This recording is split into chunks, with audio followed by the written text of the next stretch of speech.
송원재TV 시작합니다. 국민의힘의 비대위를 둘러싼 논란, 이 부분이 또다시 서울 남부지법의 황정수 부장판사, 황정수 판사의 손에 의해서 결정이 되게 됐습니다. 1차 이준석이 가처분 신청을 낸 것을 재판한 것이 황정수 부장판사입니다. 그런데 이번에 2차로 또 이준석이 가처분 신청을 했습니다. 국민의힘이 당헌 당규를 고쳐서 이제는 새 비대위를 구성하겠다라고 하자 이준석이 2차로 가처분 신청을 냈습니다. 이 사건 배당이 황정수 판사에게 또 됐습니다. 황정수 판사가 소속된 3명의 합의부 재판부에 배정이 됐습니다. 국민의힘에서도 그냥 있지 않았죠. 주호영도 이의 신청을 했고 자신에 대한 직무집행 정지, 이걸 정지시켜달라라는 신청도 했습니다. 다음 달 14일로 날짜가 잡혔습니다. 황정수 판사가 밝혔죠. 다음 달 14일에 국민의힘이 제출한 이의 신청과 이준석이 제출한 제2차 가처분 신청, 이 두 개를 같이 심리하겠다라고 했습니다. 다음 달 14일 이 양측의 국민의힘과 이준석이 낸 이 재판 신청에 대해서 심리를 다음 달 14일 하겠다라고 했습니다. 정치권이 몰려있는 이 여의도를 관할하는 것이 서울 남부지법이고, 황정수가 수석부장판사로 있는 민사 51부에서 정당과 관련된 많은 재판들은 전담을 하고 있다. 이게 이제 법원장이 판사들과 협의를 해서 사무분장을 하고 또 사건 배정을 하게 됩니다. 순서에 따라서 사건 배정도 하게 되는데, 그러니까 전문성을 높이기 위해서 또 연관성을 높이기 위해서 이렇게 사무 배정을 하는 것은 맞습니다. 그런데 이게 뭐 사상 초유의 일이라고 하죠. 집권 여당의 이렇게 지도부에 관련되는 이런 재판이 계속 잇따르고 여론이 들끓고 있죠. 이렇게 여론이 들끓고 있는 이 부분에 대해서 1차 가처분 신청을 맡았던 황정수 판사가 2차 가처분 신청, 이 신청은 뭐 당연히 황정수가 맡는 것인데, 이렇게 또 황정수가 맡으면서 여론이 더 빗발칠 수밖에 없습니다. 황정수 손에 또 맡기느냐? 그러면 이 재판 하나마나 아니냐? 이 재판 뭐 또 해볼 필요가 뭐 있느냐? 지금 이 이야기입니다. 그래서 뭐 기피 신청을 해야 되는 것이 아니냐, 이런 이야기까지 나오는데, 기피 신청은 이제 판사가 아주 공정한 재판을 하지 않을 우려가 있다라고 했을 때 기피 신청을 할 수가 있습니다. 무슨 뭐 사건과 관련된 인척관계라든지 여러 가지 사안이 있을 수 있는데, 이 기피 신청은 거의 잘 받아들여지지가 않습니다. 기피 신청을 하게 되면 재판 기일만 계속 늘어나게 됩니다. 연기가 되게 됩니다. 이 기피 신청을 하는 게 옳으냐 그러냐 또 지금 당내에서 논란이 되고 있고, 황정수가 아닌 다른 민사 51부가 아닌 다른 부로 좀 배정을 하는 것도 굉장히 현명한 방법인데, 이 지금 남부지법에서 그렇게 하지 않고 일반적으로 그동안 해오듯이 정당과 관련된 것은 민사 51부 황정수 수석부장판사가 맡는다. 그래서 계속 맡아왔습니다. 황정수가 정당 관련되는 부분들, 선거, 정치 이 부분은 맡아왔기 때문에 이전에 그 경기도지사 선거에서 그러니까 강용수 후보도 토론회에 끼워달라. 그것도 황정수가 판단을 해서 끼워준 것이고, 다른 또 뭐 태안군수 공천 이 부분도 문제가 있다라고 해서 황정수가 바꿨다. 황정수 판사의 스타일이 정치권의 문제에 대해서 깊숙이 개입하는 스타일이다.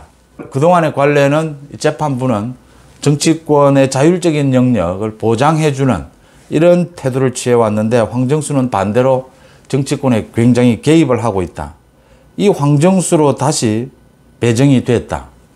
그러니까 지금 황정수 손에 1차 가처분, 2차 가처분, 이의 신청 이렇게 지금 양측에 거듭해서 계속 같은 재판부에 배정이 되니까 이게 뭐 해보나 마나 아니냐, 이 재판 해보나 마나 아니냐, 지금 이런 이야기들입니다. 양측의 주장은 지금 팽팽히 맞서고 있습니다. 국민의힘 쪽에서는 그러니까 지난번 황정수의 판결이 주호영 비대위원장에 대한 직무만 정지한 것이지 비대위를 무효화한 것은 아니다. 다른 위원들 8명의 비대위원들은 정당한 권리를 가지고 있다라고 하는 주장이고, 지금 이준석 쪽에서는 당시 황정수 판사가 비상 상황이 아니다라고 한 만큼 또 새 비대위를 만드는 이 부분을 결정한 것이 권성동이 비대위원장 직무대행으로 만들고 추진을 하는 것이거든요.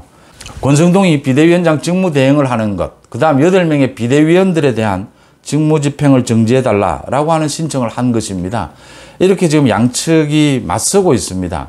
1차 가처분 신청에 대한 황정수의 판결, 이걸 놓고 국민의힘에서는 주호영만 직무집행이 정지되는 것이고 다른 것은 다 유효하다. 비대위도 유효하다. 이런 부분이고 이준석 쪽에서는 아니다. 비대위 자체가 지금 무효이다. 이렇게 지금 충돌하고 있는 상황입니다. 그러니까 1차 그 판결을 놓고 국민의힘에서는 사실은 인정할 수 없다라고 하는 것이고 이준석 쪽에서는 이 부분을 인정해야 한다라는 주장입니다. 이준석 쪽에서는 황정수 부장판사가 또 이 재판을 맡는 만큼 유리하다라고 생각하고 있고 국민의힘에서는 여러 법조인들의 의견을 들어서 해볼만 하다라고 하는 것입니다. 다른 길이 또 없지 않느냐. 권성동이 사퇴를 하지 않는 한 비대위, 새 비대위를 꾸리는 것으로 갈 수밖에 없지 않느냐. 지금 이런 이야기입니다. 황정수 부장판사가 다시 맡았다라고 하는 부분에 대해서는 많은 우려들이 나오고 있습니다. 기피 신청을 해야 되는 것이 아니냐라는 부분인데 기피 신청이 잘 받아들여지지 않는 데다가 이게 재판 기일만 늘어난다. 재판 기일이 늘어나는 것이 어떤 영향, 어떤 효과를 미칠 것이냐. 재판 기일을 뒤로 미루는 것이 기피 신청을 통해서 이게 지금 국민의힘에 유리한 것인지 필요한 것인지 이런 부분도 굉장히 좀 복잡합니다. 어쨌든 황정수가 정당의 비상 상황이냐 아니냐라는 부분을 정당이 자체 기구를 통해서 결정한 부분, 전국위까지 열어서 결정한 부분에 대해서 황정수가 비상 상황이 아니다라는 이건 굉장히 정치권의 영역입니다. 황정수 부장판사가 정치를 하고 있다라는 이야기를 할 수밖에 없는 대목입니다. 정치 판결을 내렸다라는 것입니다. 어쨌든 이 사건 배정이 다시 황정수로 되면서 이게 지금 오는 14일 신문을 거쳐서 또 결론이 나게 될 텐데 국민의힘이 이 부분을 극복할 수 있느냐라는 것입니다. 새 비대위를 추진했던 권성동을 비롯해서 현재 지도부는 재판에서 이길 수 있다. 다시 황정수여도 다시 한번 다퉈볼 수 있다. 이런 입장인데 황정수의 판결 내용을 보면 지난 1차 때 그러니까 결정문에 포함되지는 않았습니다. 결정문에 포함된 것은 주호영의 직무를 정지한 것입니다. 그런데 그 내용으로 비상상황으로 간 것이 옳지 않다. 그래서 비대위로 간 것마저도 옳지 않다. 또 비대위원들은 주호영이 임명한 것이니까 사실은 저는 뭐 계속해서 말씀을 드렸지만 이 부분을 다시 재판에 맡기는 것은 맞지 않다. 정치적으로 이제는 해결하는 것이 맞는데 비대위로 전환하는 것은 불가피했고 그런데 재판부의 판결이 1차 재판부의 판결이 황정수 부장판사의 판결이 얼토당토 않은 판결이 나왔습니다. 그렇지만 이걸 그대로 정면으로 이렇게 무시하고 가는 것이 새 비대위를 꾸린다. 약간의 뭐 우회하는 방법을 찾긴 했습니다. 당헌 당규를 고치고 새 비대위를 꾸리는데 그런데 정체 맥락은 1차 재판 판결에 대해서 부인하는 것이거든요. 이렇게 갈 경우에 이게 지금 황정수 아닌 다른 판사에게 배정이 됐어도 이길 확률이 높지 않다. 그런데 황정수에게 배정이 됐다. 황정수가 자기 생각을 바꿀 것이다. 자기 판결을 바꿀 것이다 라는 기대를 하기가 어렵습니다. 다른 판사여도 이전의 판결을 참고를 하고 이전의 판결과 크게 다르게 판결하는 것이 부담을 느낍니다. 거기에다가 황정수 본인이 지금 1차, 2차 국민의힘에서 낸 이의신청까지 같이 지금 모두 재판을 맡아서 심리를 하게 된다라고 하는 것이 이게 지금 맞느냐, 적절하냐라고 하는 부분입니다. 어쨌든 국민의힘에서 권성동이 사퇴를 하고 다른 길을 찾지 않고 이렇게 정면으로 법원에서 뭐 정당의 문제를 모두 지금 법원에 맡기는 꼴이 됐습니다. 이제 황정수의 판결에 따라서 결론이 또 나게 됐습니다.